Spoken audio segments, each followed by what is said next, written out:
CNC machine is widely used in metal processing, such as copper, aluminum, steel, etc. So, when machining these materials, how do you reasonably set the speed, feeding, and cutting rate of the CNC lathe? 1. Speed.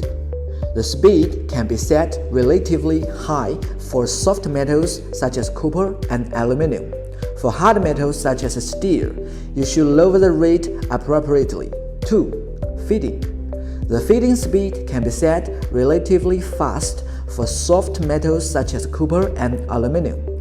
You should appropriately reduce the feeding speed for hard metals such as steel. 3. Cutting rate. For soft metals such as copper and aluminum, the cutting rate can be set relatively large to achieve high machining efficiency. For hard metals such as steel, you should appropriately reduce the cutting rate to ensure the tool's durability and workpiece surface quality. 4. Tool selection. For smaller tools, it can be appropriate to raise the speed, reduce the feeding, and reduce amount of cutting. For more extensive tools, it can be appropriate to reduce the speed, increase the feeding, and increase the amount of cutting. 5. Machine rigidity. Related to the rigidity of the machine itself, the better the rigidity, the appropriate increase in speed, feeding, and cutting rate.